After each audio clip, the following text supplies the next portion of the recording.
यदा यदा हि धर्मस्य ग्लानिर्भवति भारत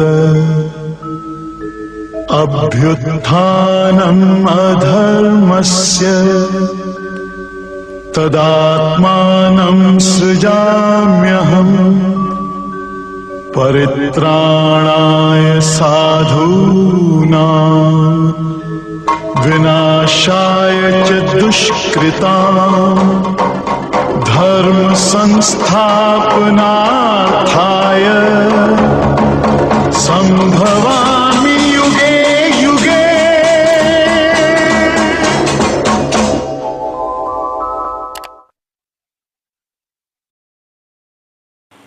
साथियों, अगर नास्तिकों से सवाल किया जाए कि क्या ईश्वर अस्तित्व का आधार है, तो इसके जवाब में कहेंगे बिल्कुल नहीं। जिनका दावा यह है कि ब्रह्मांड और जीवन की व्याख्या के लिए किसी अलौकिक शक्ति की, किसी सुपरनैचुरल पावर की कोई आवश्यकता नहीं है, क्योंकि पदार्थ और ऊर्जा अस्तित्व का आधार हैं, न कि कोई चेतना या ईश्वर।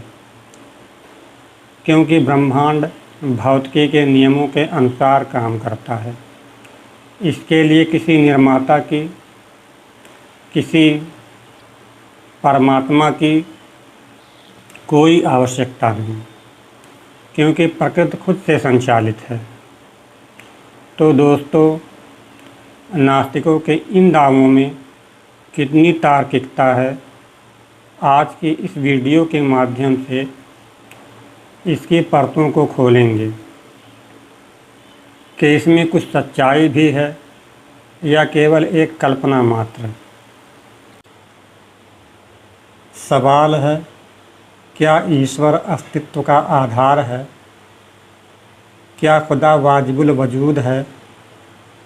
आइए इसे आस्था से नहीं बल्कि तर्क, दर्शन और ईमानदारी से देखते हैं।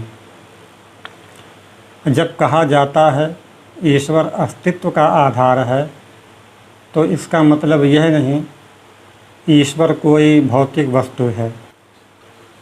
जैसे भौतिक चीज़ों की कुछ पहचान होती है जो स्थान घेरती हो, जिनका आकार हो, वज़न हो, रंग हो, जो समय के भीतर बदलती हों, जिन पर नियम काम करते हों, जैसे पेड़, पत्थर, तारे, ज़मीन, शरीर सब भौतिक हैं। अगर ईश्वर भौतिक होता तो वह सीमित होता, टूट सकता, बदल सकता, नष्ट हो सकता और किसी बड़े नियम के अधीन होता। पर ईश्वर की परिभाषा ही यह है कि वह सीमाओं से परे है।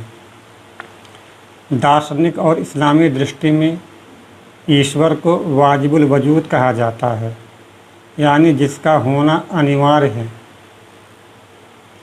भौतिक वस्तुएं जो खुद से मौजूद नहीं होती, किसी कारण, पदार्थ और परिस्थिति पर निर्भर होती हैं। अगर ईश्वर भी भौतिक होता तो सवाल उठता, ईश्वर को किसने बनाया? और यहीं पर ईश्वर नहीं रह जाता। मान लिया जो दिखे वही वास्तविक है, खुद विज्ञान से टकराता है। गुरुत्वाकर्षण दिखता नहीं, असर दिखता है। चेतना का वजन नहीं, लेकिन अनुभव होता है। गणितीय सत्य भौतिक नहीं, फिर भी सार्वभौमिक है। तो इसलिए अभौतिक को काल्पनिक कहना एक तार्किक भूल है।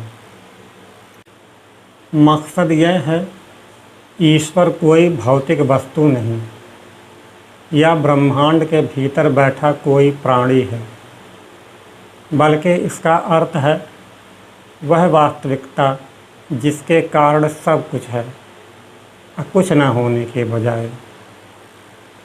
दर्शन इसे कहता है ground of being, necessary being, वाजिबुल वजूद, यानी ऐसा अस्तित्व जिसका न होना असंभव है। क्या ब्रह्मांड खुद अपना कारण हो सकता है? यह सबसे पहला विकल्प है। अगर ब्रह्मांड खुद अपना कारण है तो वह स्वयं से पहले मौजूद होना चाहिए, जो कि तार्किक रूप से असंभव है। और अगर कहा जाए ब्रह्मांड यूं ही बिना कारण के है तो यह दावा साबित नहीं, बस स्वीकार किया गया है। यहाँ भी केवल विश्वास ही है।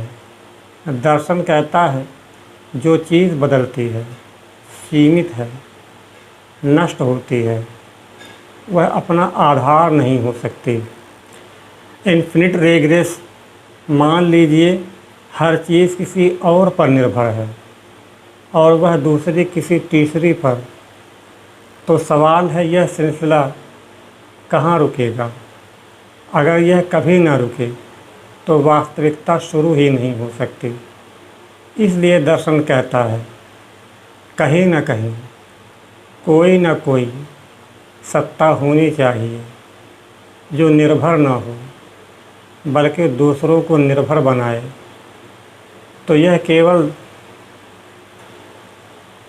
तो यह तर्क धार्मिक नहीं, शुद्ध दार्शनिक है। क्या यह आधार व्यक्तिगत ईश्वर होना ज़रूरी है? दर्शन उत्तर देता है आधार का व्यक्तिगत बाद में, पहले यह तय होना चाहिए क्या कोई आधार है, क्या वह चेतन है, क्या उसमें इच्छा या ज्ञान है। इस्लामी दर्शन कहता है अगर आधार अचेतन होता तो तर्क संगत चेतना कैसे निकलती है, उद्देश्यपूर्ण संरचना कहाँ से आती है। अचेतन से चेतना समझाने में बड़ा कठिन है। ईश्वर शब्द से समस्या क्यों होती है? इतिहास में ईश्वर को मानव भावनाओं में बांट दिया गया। जैसे डर, सज़ा, क्रोध को ईश्वर का चेहरा बना दिया गया।